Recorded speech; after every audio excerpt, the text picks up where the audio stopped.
के सीरीज में अब हम लोग बिलासपुर संभाग के अंतर्गत कोरबा जिले के महत्वपूर्ण तथ्यों को जानेंगे। तो बात करते हैं कोरबा जिला। तो कोरबा जिले का गठन 1998 में वर्ष 1998 में हुआ था। कोरबा की अगर बात करें तो कोरबा जिले का गठन 1998 में हुआ था। वर्ष 1998 में कोरबा जिले का गठन हुआ था। मात्र अगर जिला की बात करें, मात्र जिला बिलासपुर है।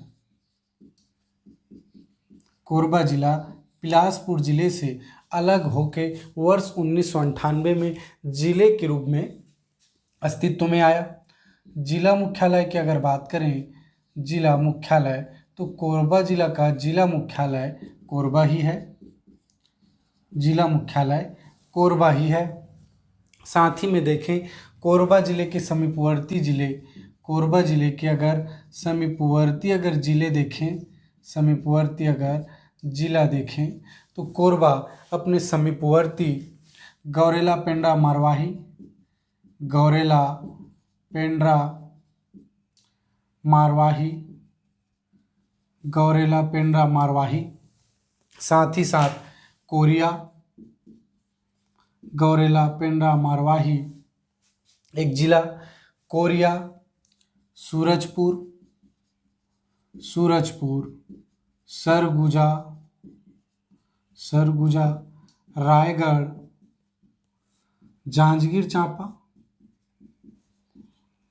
जांजगीर चांपा और साथ ही साथ बिलासपुर। इस तरह से कोरबा अपने समीपवर्ती 7 जिलों की सीमा रेखा को स्पर्श करती है। एक बार क्वेश्चन पूछा गया था कि छत्तीसगढ़ में सर्वाधिक सीमा रेखा को स्पर्श करने वाली जिला कौन सी है। तो इससे पहले गौरेला पेंड्रा मरवाही जिला बनने से पहले सर्वाधिक जिलों की सीमा रेखा को स्पर्श करने वाला जिला बलौदाबाजार था, जो कि 7 अपने समीपवर्ती जिलों की सीमा रेखा को स्पर्श करती थी। अब गौरेला पेंड्रा मरवाही जिला बनने के बाद कोरबा भी अपने समीपवर्ती 7 जिलों की सीमा रेखा को स्पर्श करती है। इस तरह से आगे देखें तो समीपवर्ती अगर राज्य की बात करें, समीपवर्ती राज्य की बात करें तो कोरबा जिला एक भू आवेष्टित जिला है और यह किसी भी अन्य राज्यों की सीमा रेखा को स्पर्श नहीं करती है। इसी तरह एक भू आवेष्टित जिला है। छत्तीसगढ़ के संदर्भ में देखें तो 2020 की स्थिति में भू आवेष्टित जिलों की संख्या 10 है। इस तरह से हमने देखा। आगे अगर एक और कदम बढ़ें तो अगर विधानसभा क्षेत्र की अगर बात करें, विधानसभा क्षेत्र की बात करें तो कोरबा जिले में कुल 4 विधानसभा क्षेत्र हैं। इन 4 विधानसभा क्षेत्रों में से अगर बात करें तो पाली तानाखार, पाली तानाखार, कटघोरा, कटघोरा, कोरबा और रामपुर। इस तरह से पाली और तानाखार, पाली और तानाखार एसटी रिजर्व क्षेत्र हैं। छत्तीसगढ़ में कुल 90 विधानसभा क्षेत्र में से 29 एसटी रिजर्व है और उनमें से कोरबा जिले में 4 विधानसभा क्षेत्र है, जिनमें से 2 एसटी रिजर्व हैं, पाली तानाखार और रामपुर। इस तरह से अगर देखें आगे लोकसभा क्षेत्र की बात करें तो लोकसभा क्षेत्र कोरबा एक लोकसभा क्षेत्र भी है, कोरबा एक लोकसभा क्षेत्र भी है और यहाँ से हमारी सांसद श्रीमती ज्योत्सना महंत, ज्योत्सना महंत अभी मेंबर ऑफ पार्लियामेंट है कोरबा लोकसभा क्षेत्र से। कोरबा लोकसभा क्षेत्र से श्रीमती ज्योत्सना महंत अभी एमपी हैं, मेंबर ऑफ पार्लियामेंट हैं। इसी तरह से हमने देखा कि कोरबा जिले का गठन वर्ष 1998 में बिलासपुर जिले से अलग हुआ और जिले के स्वरूप में सामने आया। जिला मुख्यालय कोरबा ही है। समीपवर्ती अगर जिला की बात करें तो कोरबा अपने समीपवर्ती 7 जिलों की सीमा रेखा को स्पर्श करती है। जिसमें से बिलासपुर, गौरेला पेंड्रा, मरवाही, कोरिया, सूरजपुर, सरगुजा, रायगढ़, जांजगीर चांपा जिले सम्मिलित हैं। उसी तरह समीपवर्ती राज्य की बात करें तो कोरबा किसी भी अन्य राज्यों की सीमा रेखा को स्पर्श नहीं करती। इस तरह कोरबा एक भू आविष्ठित जिला है। विधानसभा क्षेत्र की बात करें तो कोरबा में 4 विधानसभा क्षेत्र हैं और उसी तरह लोकसभा क्षेत्र कोरबा एक लोकसभा क्षेत्र है, जहां से ज्योत्सना महंत हमारी मेंबर ऑफ पार्लियामेंट हैं। इसी क्रम में अगर आगे अब देखें हम लोग तो सुविधा की दृष्टि के लिए हम लोग कोरबा जिले का मैप के थ्रू अध्ययन करेंगे, जिससे तथ्यों को याद रखने में हमें आसानी हो और लंबे समय के लिए चीज़ों को हम लोग मेमोराइज कर पाएँ।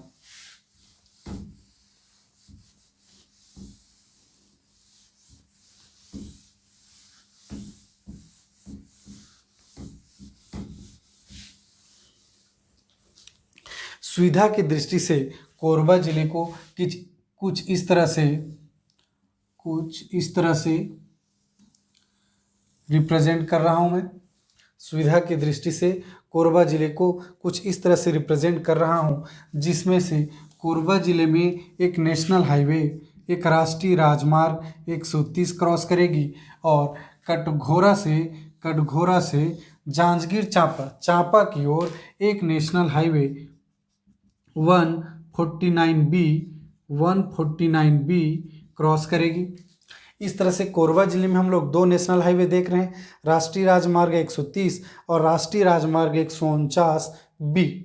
लंबाई की बात करें तो इन नेशनल हाईवे की लंबाई 292 किलोमीटर 130 की और 70.2 किलोमीटर है नेशनल हाईवे 149B की। इसी तरह आगे जगहों को देखें तो हमें मिलेगा पाली, इसी में देखें तो चैतुरगढ़,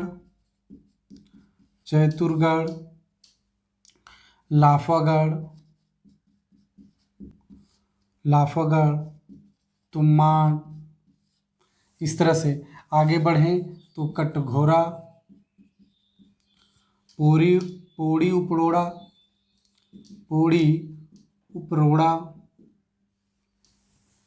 इसी तरह आगे देखें तो छुरी कोसगई,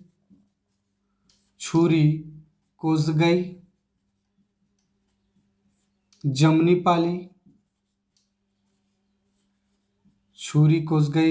पाली,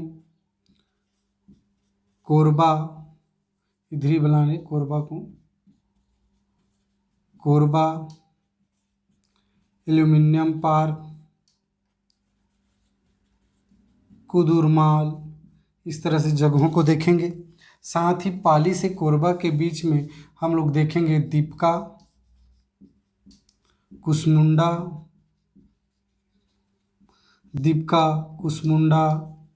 गेवरा। इन जगहों के बारे में बात करेंगे। नदी के रूप में देखें तो नदी दीपका पठार से एक नदी लीलागर नदी, कोरबा पूर्व पठार से बोरई नदी और इसी तरह बात करें एक नदी हसदेव नदी, यहाँ पे रामपुर। हसदेव नदी कोरबा जिले से क्रॉस होगी और इसी हसदेव नदी में हम लोग देखेंगे वाटरफॉल, केंदई जलप्रपात। उसी तरह चोरनई नदी एक सहायक नदी है देवपहरी नामक जगह से, और इसी में देवपहरी जलप्रपात, चोरनई नदी और हसदो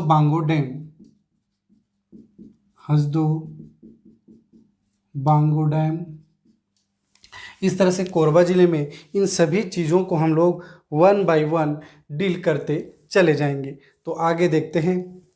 अगर नेशनल हाईवे राष्ट्रीय राजमार्ग की अगर बात करें तो 2 राष्ट्रीय राजमार्ग हमने देखा। एक राष्ट्रीय राजमार्ग है नेशनल हाईवे 130 और एक राष्ट्रीय राजमार्ग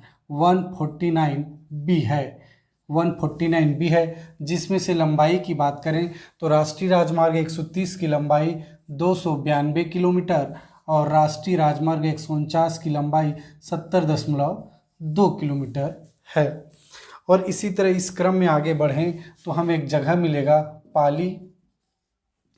पाली बाणवंशी शासक विक्रमादित्य की राजधानी थी। बाणवंशी शासक विक्रमादित्य की राजधानी, विक्रमादित्य की राजधानी थी पाली। और यहीं पे बाणवंशी शासक विक्रमादित्य ने प्राचीन मंदिर, पाली का प्राचीन शिव मंदिर का निर्माण करवाया था। प्राचीन शिव मंदिर का निर्माण करवाया था विक्रमादित्य ने।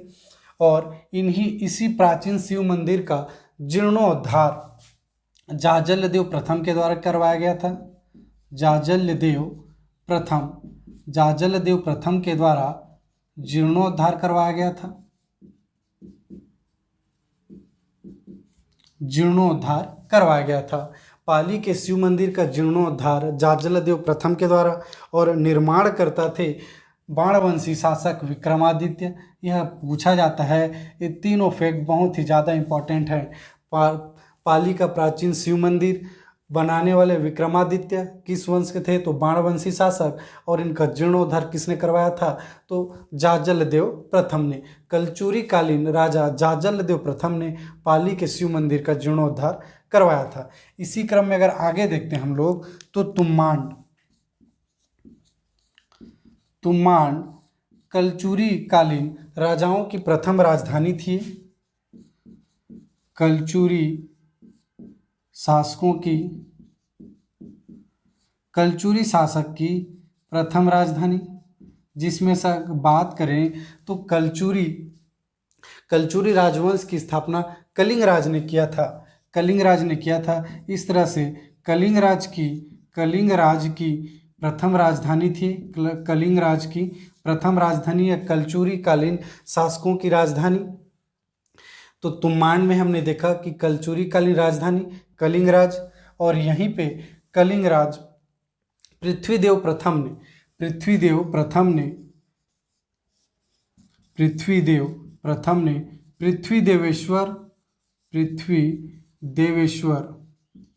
पृथ्वीदेवेश्वर मंदिर का निर्माण तुम्मांड में पृथ्वीदेव प्रथम के द्वारा करवाया गया था। इस तरह से तुम्मांड को हम लोग तीन चीज़ों के लिए याद करेंगे कि तुम्मांड कलचुरी कालीन राजाओं की राजधानी थी, और ये प्रथम राजधानी थी कलिंगराज की, क्योंकि कलिंगराज कलचुरी राजवंश के संस्थापक थे।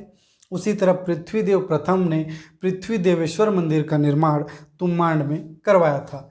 इसी क्रम में अगर आगे बढ़ें तो चैतुरगढ़ को छत्तीसगढ़ का कश्मीर कहा जाता है। छत्तीसगढ़ का कश्मीर कहा जाता है चैतुरगढ़ को। और यहीं पे कलचुरी कालीन राजा कलिंगराज ने महिषासुरमर्दनी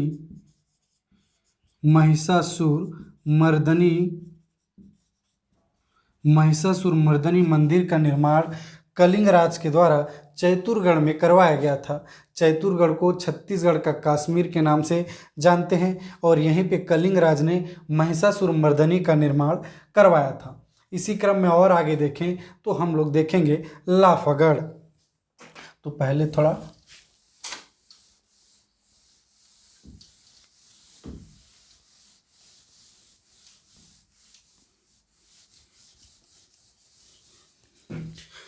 तो बात करें लाफागढ़ की। तो लाफागढ़ को छत्तीसगढ़ का चित्तौड़गढ़ भी कहा जाता है। चित्तौड़गढ़ भी कहा जाता है। लाफागढ़ को छत्तीसगढ़ का चित्तौड़गढ़ कहा जाता है। यह 36 गढ़ों में से एक गढ़ था। 36 गढ़ों में से एक गढ़ था। छत्तीसगढ़ के 36 गढ़ों में से एक गढ़, और इसे ही चित्तौड़गढ़ के नाम से जानते हैं। इसी लाफागढ़ में ही रत्नदेव प्रथम ने महिषासुरमर्दनी का निर्माण करवाया था।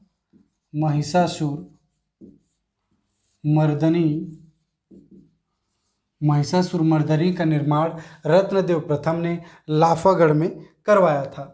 इसी तरह इसी क्रम में आगे बढ़ें तो पृथ्वीदेव प्रथम ने यहाँ पे 3 किले का निर्माण करवाया, 3 किले का निर्माण करवाया था। पृथ्वीदेव प्रथम के द्वारा लाफागढ़ में 3 किलों का निर्माण करवाया गया, जिनको हम लोग अलग अलग नामों से जानते हैं। एक किला इसी में मेनका द्वार था, किले का प्रवेश द्वार मेनका द्वार उत्तर दिशा में स्थित है, मेनका द्वार उत्तर दिशा में स्थित है। और इसी उत्तर दिशा में एक पद्मासन की मुद्रा में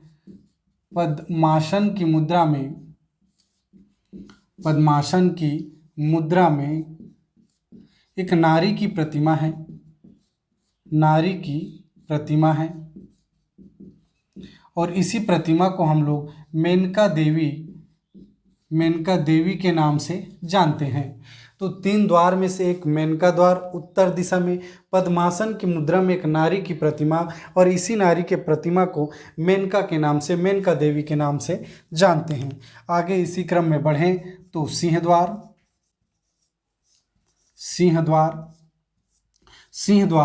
पश्चिम में है, सिंह द्वार पश्चिम दिशा में है।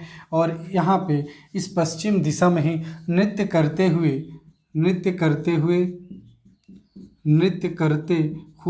एक गणेश की प्रतिमा है, गणेश की प्रतिमा है। और तीसरा अगर बात करें तो हुंकारा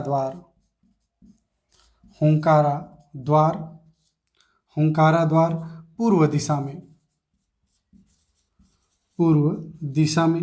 इस तरह से रत्नदेव प्रथम के द्वारा 3 किलों का निर्माण करवाया गया था, जिनके प्रवेश द्वारों का नाम मेनका द्वार, सिंह द्वार और हुंकारा द्वार है।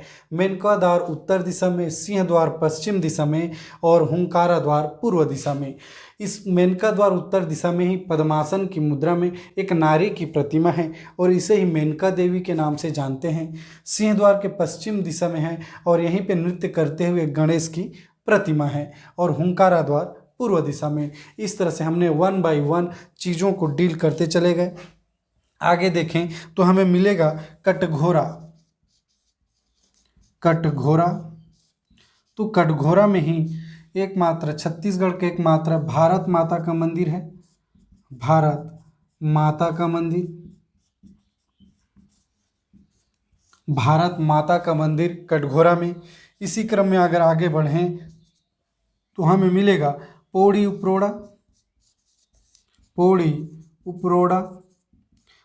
उपरोड़ा छत्तीसगढ़ में सबसे बड़ा तहसील है, छत्तीसगढ़ का सबसे बड़ा तहसील है। छत्तीसगढ़ का सबसे बड़ा तहसील पौड़ी उपरोड़ा है।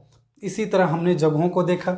आगे अगर हम लोग नेशनल हाईवे 149B पे जाएं तो हम देखेंगे कि छुरी कोसगई की अगर बात करें तो कलचुरी कालीन एक राजा थे बहारेंद्र साय, अंधकार युग के अंतर्गत आते हैं बहारेंद्र साय। तो बहारेंद्र साय ने अपनी राजधानी रतनपुर की जगह छुरी कोसगई को बनवाया था। बहारेंद्र साय छुरी कोसगई। यहाँ पे बहारेंद्र साय ने अपनी राजधानी रतनपुर की जगह छुरी कोसगई को बनवाया, और यहीं पे इन्होंने कोसगई माता का मंदिर का निर्माण करवाया, कोसगई माता का मंदिर का निर्माण करवाया। और साथ ही साथ छत्तीसगढ़ का प्रथम कोषागार का भी निर्माण यहाँ पे बहारेंद्र साय के द्वारा, कलचुरी कालीन राजा बहारेंद्र साय के द्वारा करवाया गया। इसी तरह आगे देखें तो हमें मिलेगा जमनी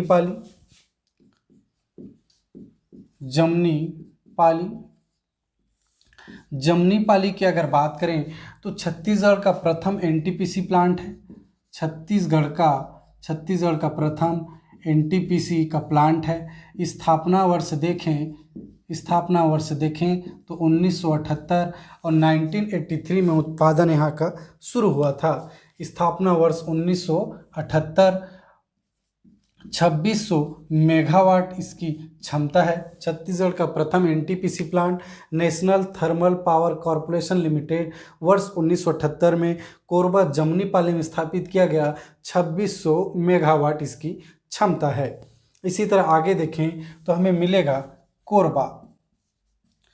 कोरबा अगर बात करें तो कोरबा जिला मुख्यालय भी है, जिला मुख्यालय भी है। कोरबा ऊर्जा धानी के नाम से जाना जाता है। कोरबा ऊर्जा धानी के नाम से जाना जाता है। इसी तरह आगे देखें तो कोरबा में ही बाल्को का प्लांट है। कोरबा में एक पावर प्लांट है, बाल्को का पावर प्लांट 1965 में स्थापित। इसी तरह आगे देखें तो कोरबा एक विधानसभा क्षेत्र भी है। कोरबा एक विधानसभा क्षेत्र है और इस विधानसभा क्षेत्र से हमारे कैबिनेट मंत्री हैं जयसिंह अग्रवाल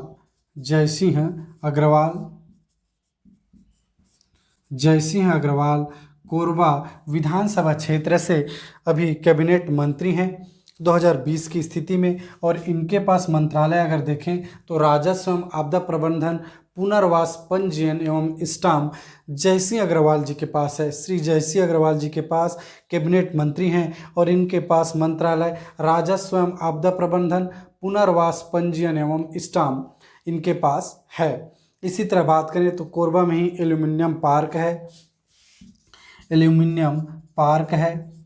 कोरबा में भी एल्यूमिनियम पार्क है। और आगे बढ़ें तो हमें जगह मिलेगा कुदुरमाल कबीरपंथियों का तीर्थस्थल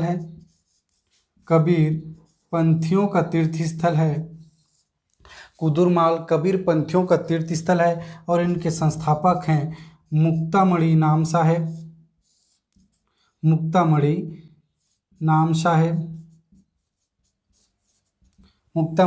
साहेब कुदुरमाल के संस्थापक हैं। कबीरपंथियों के तीर्थस्थल हैं कुदुरमाल। इस तरह से हमने जगहों को देखा। आगे बढ़ें इसी क्रम में तो नदियों को देखते हैं। कोरबा में अगर नदियों की अगर बात करें तो प्रमुख रूप से हम लोग 3 नदियों को देखेंगे, जिनमें से एक हसदेव नदी। नदियों की अगर बात करें तो प्रमुख रूप से हम लोग देखेंगे हसदेव नदी।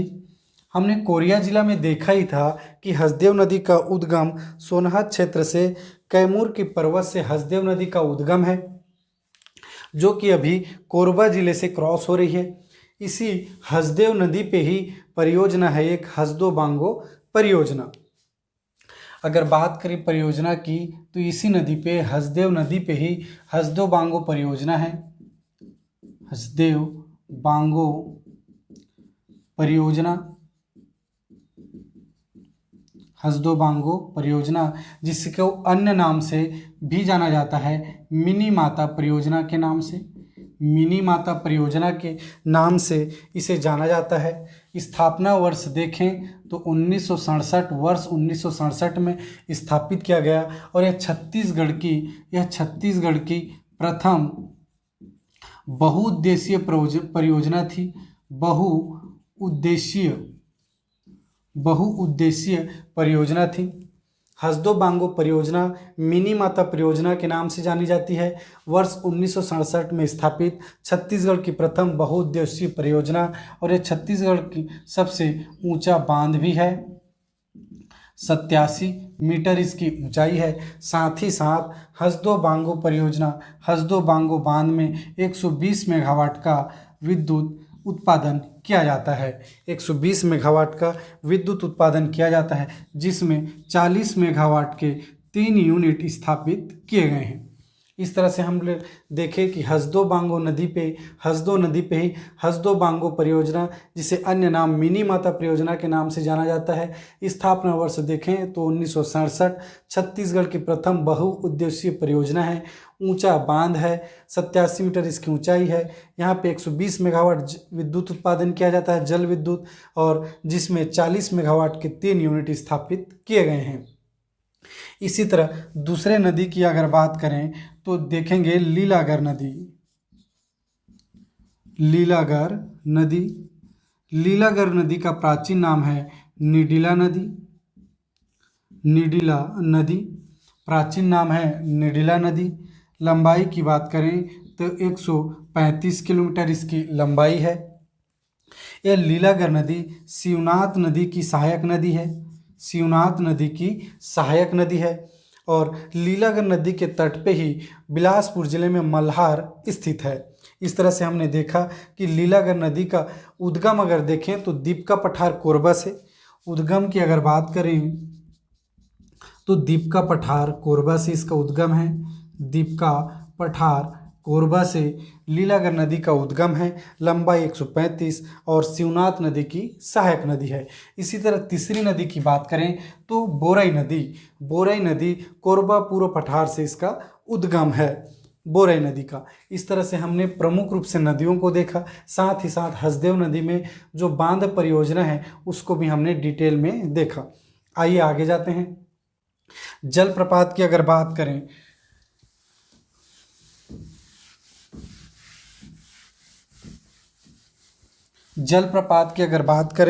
तो कोरबा जिले में जलप्रपात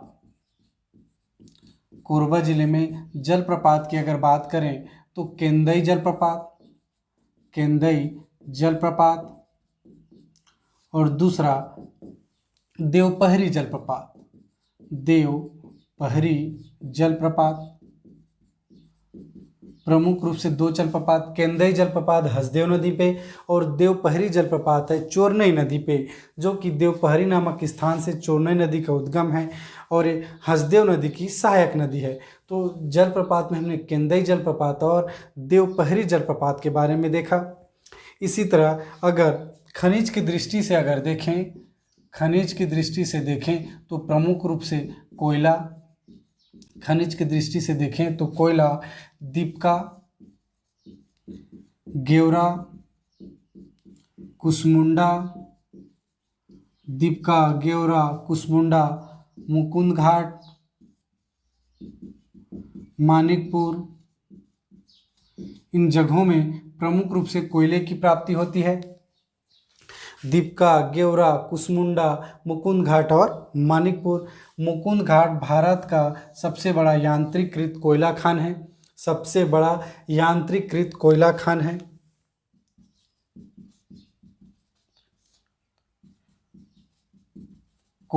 है। इसी तरह से बॉक्साइट की अगर बात करें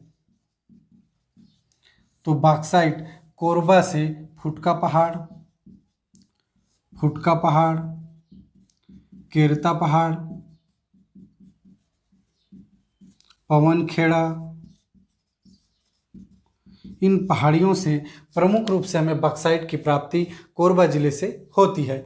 बॉक्साइट एल्यूमिनियम का ही एक अयस्क है जिसमें एल्यूमिनियम की मात्रा 40% से अधिक होती है।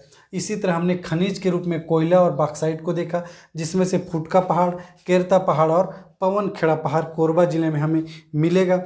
प्रमुख रूप से कई बार पहाड़ों को भी पूछ दिया जाता है, तो अगर पूछे कि फुटका पहाड़, केरता पहाड़ या फिर पवनखेड़ा की पहाड़ी किस जिले में स्थित है, तो कोरबा जिले में ये पहाड़ी स्थित है। इसी तरह से हमने कोरबा जिले को विस्तृत रूप से देखा और जाना हमने कोरबा जिले के बारे में। अगर आप मेरे चैनल में पहली बार यह वीडियो देख रहे हैं और अगर यह अच्छा लगा हो तो प्लीज़ वीडियो को लाइक कीजिए, चैनल को सब्सक्राइब कर बेल आइकन को दबाना बिल्कुल ना भूलें, क्योंकि मैं इसी तरह की स्टडी वीडियो हमेशा लाता रहूँगा ताकि आप सभी को ये नोटिफिकेशन